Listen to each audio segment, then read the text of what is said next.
Welcome to KM shines. ಇವತ್ತು ಮಾವಿನಕಾಯಿ ತೊಕ್ಕನ್ನು ಮಾಡೋಣ.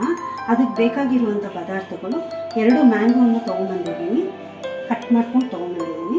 12 ಬ್ಯಾಡಗಿ ಮೆಣಸಿನ್ಕಾಯಿ, ಗುಂಟೂರು ಮೆಣಸಿನ್ಕಾಯಿ 6ರಿಂದ 7 ತೊಗೊಂಡಿದ್ದೀನಿ. 2 ಸ್ಪೂನ್ ಸಾಸಿವೆ, 1 ಸ್ಪೂನ್ ಮೆಂತ್ಯ. ಇದಿಷ್ಟನ್ನು ಫ್ರೈ ಮಾಡ್ಕೊಳ್ಳೋಣ. ನೆಕ್ಸ್ಟ್ ಒಗ್ಗರಣೆಗೆ 2 ಸ್ಪೂನು ಸಾಸಿವೆ, 1 ಬೆಳ್ಳುಳ್ಳಿಯನ್ನು ಬಿಡಿಸ್ಕೊಂಡು ತೊಗೊಂಡಿದ್ದೀನಿ. ಬೇಕಂದರೆ ಹಾಕೋಬೋದು, ಇಲ್ಲಾಂದರೆ ಸ್ಕಿಪ್ ಮಾಡ್ಕೋಬೋದು. 2 ಇಷ್ಟು ಕರಿಬೇವು ತೊಗೊಂಡಿದ್ದೀನಿ. 3 ಸ್ಪೂನ್ ಬೆಲ್ಲ, ರುಚಿಗೆ ತಕ್ಕಷ್ಟು ಉಪ್ಪು, ಅರ್ಧ ಟೀ ಸ್ಪೂನು ಹಿಂಗನ್ನು ತೊಗೊಂಡಿದ್ದೀನಿ. ಇದಿಷ್ಟು ಪೂರ್ತಿ ಫ್ರೈ ಮಾಡ್ತೀನಿ.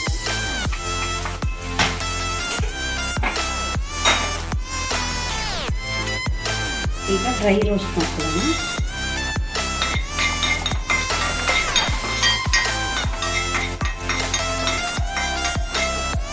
ಈಗ ಸಾಸಿವೆ ಹಾಕೊಳ್ಳೋಣ. ಇದನ್ನು ಫ್ರೈ ಮಾಡ್ಕೊಳ್ಳೋಣ. ಈಗ ಡ್ರೈ ರೋಸ್ಟ್ ಆಗಿದೆ. ಈಗ ಜಾರಿಗೆ ಹಾಕ್ಕೊಳ್ಳೋಣ. ಈಗ ಗುಂಟೂರು ಮೆಣಸಿನ್ಕಾಯಿನ ಸ್ವಲ್ಪ ಫ್ರೈ ಮಾಡ್ಕೊಳ್ಳೋಣ. ಬ್ಯಾಡಗಿ ಮೆಣಸಿನ್ಕಾಯಿಯನ್ನು ಸ್ವಲ್ಪ ಬೆಚ್ಚಗೆ ಈಗ ಮೆಣಸಿನ್ಕಾಯಿನ ಜಾರಿಗೆ ಹಾಕೋಣ. ಈಗ ಫ್ರೈ ಮಾಡ್ಕೊಳ್ಳೋಣ. ಈಗ ಪುಡಿ ಮಾಡ್ಕೊಂಡಿದ್ದೀನಿ. ಕಟ್ ಮಾಡ್ಕೊಂಡಿರುವಂಥ ಮಾವಿನಕಾಯಿಯನ್ನು ಗ್ರೈಂಡ್ ಮಾಡ್ಕೊಂಡು ಬರೋಣ.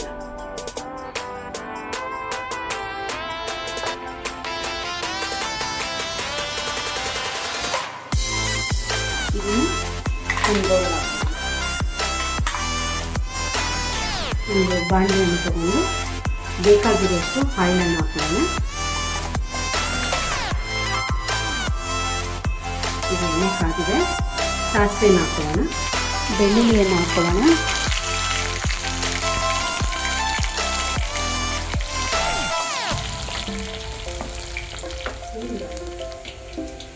ಕರಿಬೇವನ್ನು ಹಾಕೊಳ್ಳೋಣ.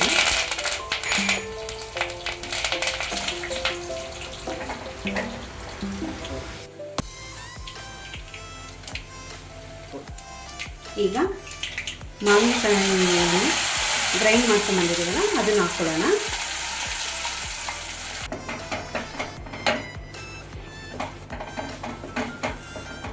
ಚೆನ್ನಾಗಿ ಫ್ರೈ ಮಾಡ್ಕೊಳ್ಳೋಣ.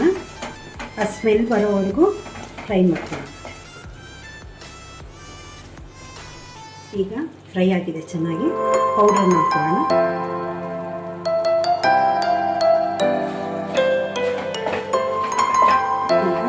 ಒಳ್ಳೆ ಕಲರ್ ಬರುತ್ತೆ.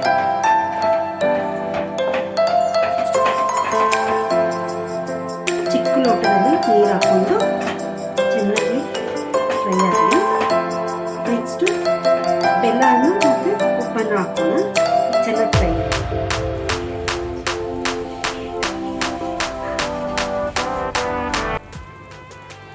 ಈಗ ಬೆಲ್ಲವನ್ನು ಹಾಕ್ಕೊಳ್ಳೋಣ. ಉಪ್ಪನ್ನು ಹಾಕ್ಕೊಳ್ಳೋಣ.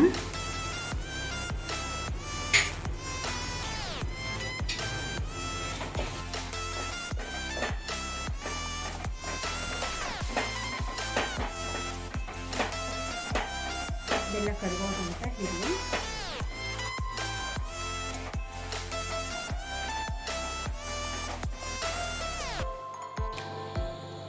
ಎಲ್ಲ ಬೆಂದಾದ್ಮೇಲೆ ಹಿಂಗನ್ನು ಹಾಕ್ಕೊಳ್ಳೋಣ. ಚೆನ್ನಾಗಿ ಬೇಯಲಿ. 5 ನಿಮಿಷ.